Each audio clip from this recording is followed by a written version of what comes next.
یہ فرض ہے، یہ حرام ہے۔ آگے مضمون جو بیان کرتے ہیں اس کو میں اپنے الفاظ میں سمجھ لیجئے کہ ترجمہ کر رہا ہوں۔ وہ کہتے ہیں کہ اللہ تبارک و تعالیٰ نے اپنے بندوں کو اکیلے اپنے لیے بغیر شریک ٹھہرائے اپنے اکیلے کی عبادت کے لیے پیدا کیا۔ ہم کو، آپ کو، سارے انسان و جن کو اسی لیے پیدا کیا۔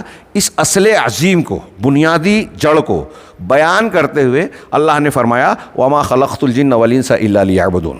ہمارے بچوں کو بھی یاد ہوتی ہے اور یاد ہونی چاہیے اور بار بار دہراتے رہنا چاہیے۔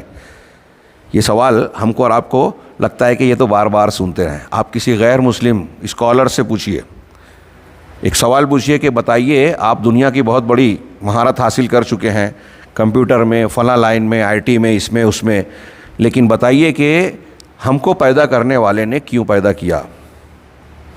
10 میں سے 9 آپ کو جواب نہیں دے پائیں گے۔ ایک بھی احتیاطاً کہہ رہا ہوں، ورنہ 10 میں سے 10 کا ہو سکتا ہے ہو۔ ان کے یہاں اس پر غور نہیں۔ ایک آدمی بہت کچھ سیکھ رہا ہے دنیا میں، لیکن دنیا میں کیوں آیا، بنانے والے نے کیوں بنایا، پیدا کرنے والے نے کیوں پیدا کیا، اس پر غور نہیں کر رہا ہے۔ اور یہ آپ کوئی بھی سفر کریں تو پہلے آپ کی منزل طے ہونی چاہیے نا، کہ آپ کہاں جا رہے ہیں اور کیوں جا رہے ہیں۔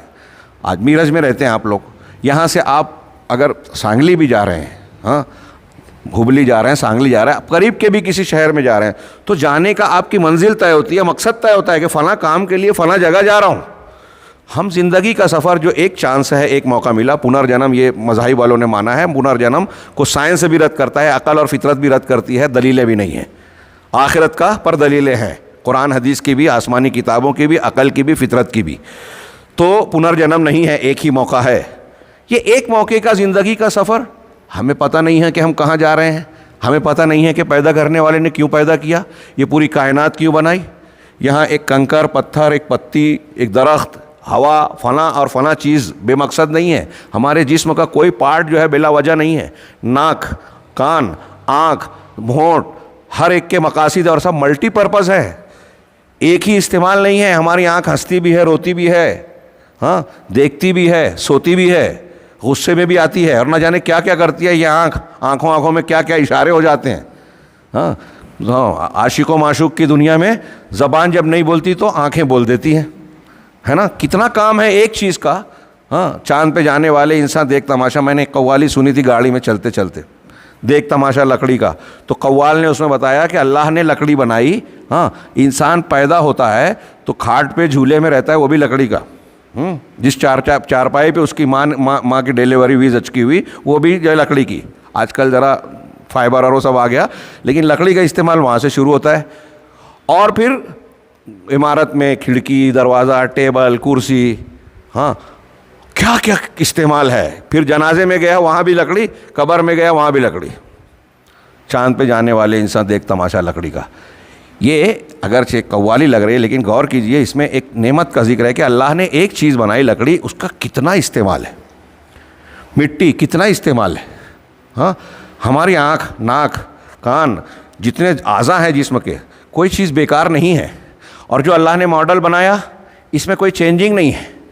کبھی آپ نے سنا کہ کسی نے یہ کہا ایک فون پہلا گراہم بیل نے بنایا، بولتے ہیں اگر آج اس کو زندہ کر دیا جائے اور فون کی نئی نئی شکلیں، موبائل کی شکلیں دیکھ لے گا تو خود حیرت میں پڑ جائے گا کہ میں نے تو سوچا بھی نہیں تھا کہ اتنا چینج ہوگا ماڈل، ہے نا۔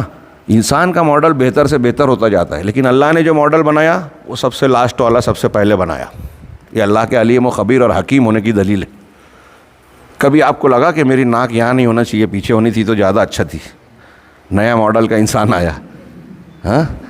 آنکھ، اگر بچوں کو ڈرانا ہے تو جو انسان کا ماڈل ہے اسی میں تھوڑا چینج کر دیتے ہیں، یہاں کی آنکھ یہاں کر دیتے، یا 2 کی بجائے تیسری آنکھ یہاں بنا دیا، ادھر کا ادھر کر دیا، جانور کی سینگ ہمارے سر پہ لگا دی تو انسان بھیانک دکھنے لگتا، ڈرانے کے کام آتا۔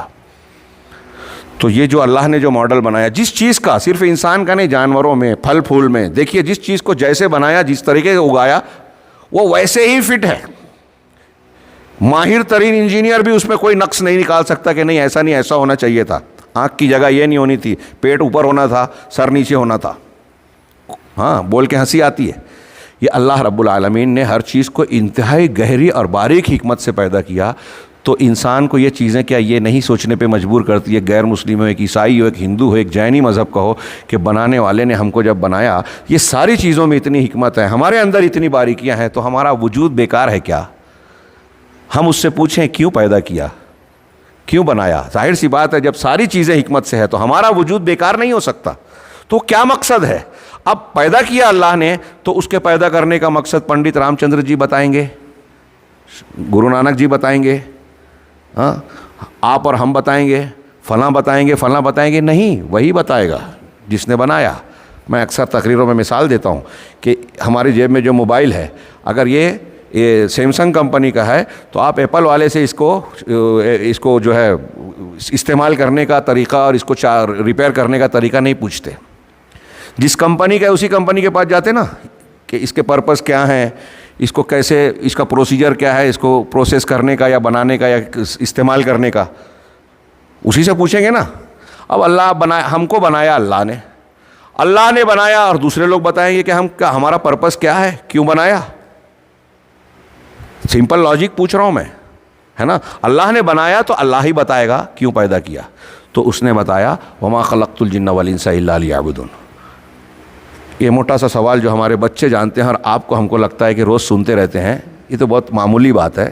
یہ معمولی بات نہیں ہے. سب سے اہم بات، ہماری دنیا کی کائنات کی سب سے بنیادی اصولی بات، کہ اس دنیا اور کائنات کو بنانے کا مقصد یہ ہے کہ جن اور انسان صرف اللہ کی عبادت کرے. میں نے انسان اور جنوں کو صرف اس لیے پیدا کیا کہ وہ صرف میری عبادت کریں، میری بات مانیں. اس کی تشریحات کو کنارے رکھ کے اس کے 2-3 جملے میں کہ صرف میری عبادت کریں یعنی توحید اختیار کریں، اور صرف اللہ کا کہا مانیں. جو اللہ نے کہا کرو وہ کریں، جو کہا منع کہ یہ نہ کرو وہ نہ کریں. یہ جو میں جملے بول رہا ہوں یہ قرآن حدیث اور سلف کی تفاسیر کا خلاصہ ہے.